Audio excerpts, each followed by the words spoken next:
Yeah, so I'd like you to show you our outdoor space. Wow, it's pretty much what we have. So this is like when you do like what's in now, like an indoor-outdoor space. So Minotti created the outdoor line so that when they see your outdoor furniture from your living room, that there's still a story, a continuous story to tell. So a highlight of Minotti, for example, is if you try sitting on it, Annika, then it feels like an indoor sofa as well. So, but it's all outdoor. It feels like, and it swivels as well. So the difference between us and others is that they create like, we have like all the bottom is all aluminum so it doesn't rust and corrode, but also the foam that we use allows you to get it wet. This, for example, looks like stone, but it's just fiberglass.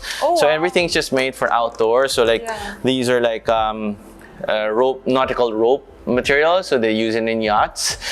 We use teak wood.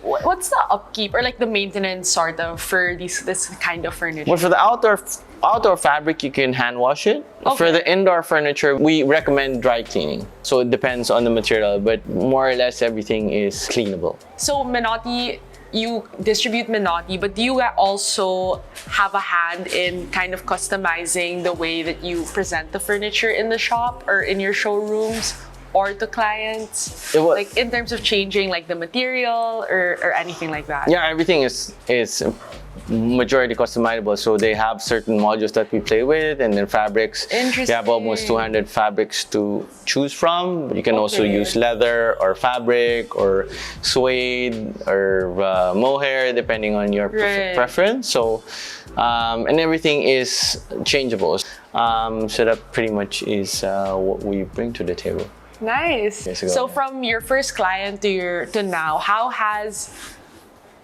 that evolved in terms of what people are looking for? Interestingly enough, when I was starting, we were starting selling by catalog and people didn't know what really wanted. Right, yeah. But I think now when people come to our store, they already know the brands because of social media, maybe because of the internet, they already know the model that they want. They have pretty much a peg on Pinterest what they want, or on Instagram what they saw. And then we just tweak it to customize it to what they like, to fit the right and perfect space. In terms of the ethos of a well-designed space, meaning something like earlier, which you pointed out, that couch that hosted different points of interaction for people, what would you say is a good way to differentiate this space sort of designed for outdoor areas and the other space which was more for hosting, lounging inside? Well, this was created. The purpose for this particular area was really for coming out from the pool, eating, and then this one will be lounging around. I think every sofa and furniture has a story and a purpose depending on how you'd like to treat it. Our role is to be the medium between the architect and the designer and the client to find the purpose, and knowing what the features of the brands are, then we try to put them all together and hopefully make a happy client. Now, this is something that I think in every video, it's a line I always say, but it's in every house sort of that we show, there's always a different lifestyle that it endorses, of course. And it's just really cool that we get to show that same perspective, but in a different lens, because instead of showing it through a house, we're showing it through different types of, accessories for your home instead. So yeah, I just wanted to point that out. So this is another space that I think it would be nice for an office or little den or like a family room. So if you try to sit, this sofa is a little bit more loungy, a little bit more bouncy. So it's called the horizonte, so because of the horizontal leather lining at the bottom. So you can change it in fabric and in leather as well, but I think the leather looks very nice. Like I said, each sofa has their own different characteristics, so I would like to encourage most of our clients to sit and experience and really sit. I mean, some clients when I ask them to sit like this, and that's not really sitting, so you really have to sit and try and have a proper sitting position. So does your house look like this? Well, my house when I was single, yes. When I was starting out, rented a big house, and then we renovated it. It was like a 60s house. We created like a bungalow.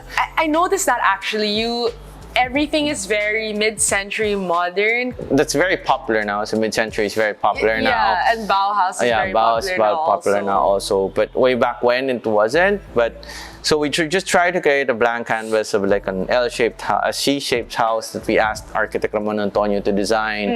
And then it was very open with a lot of windows. But it was a sample to understand how to live and sit and see. That's nice. I think in a home setting with furniture, if you see it in a showroom, you feel like a showroom. But I think if you see it in a home setting, it's much more inviting. Yeah. So when we were doing that, it was very interesting that we had clients who were staying 2 hours in our house and they'd be just talking because they'd feel at home. And at that time, you would say the mid-century design movement wasn't as popular. Definitely wasn't as popular. Modern way back then, I think 2002 was not even heard of when we started.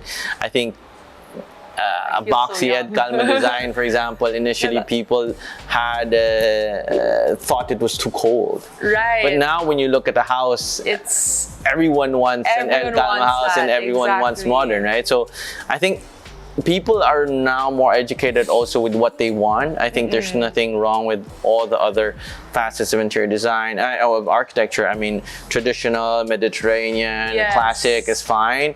I think it's just an education of what people really would want to call it, and they understand what they want.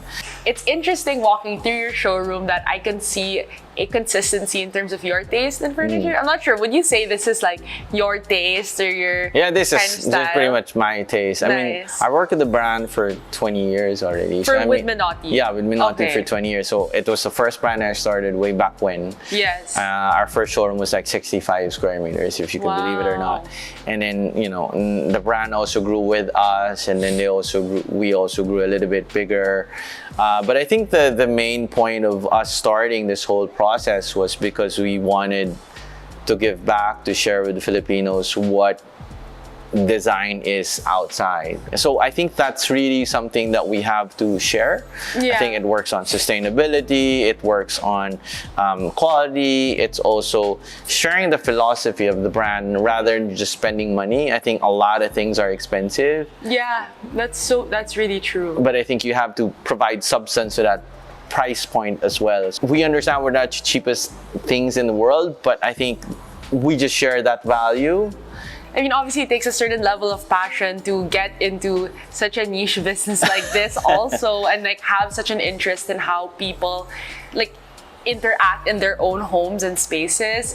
But it's like converting that passion into a necessity in other people's lives. I always say we wouldn't be here if we didn't have good clients. I think we're very lucky to be in this business and meet really nice people to help us through along the journey.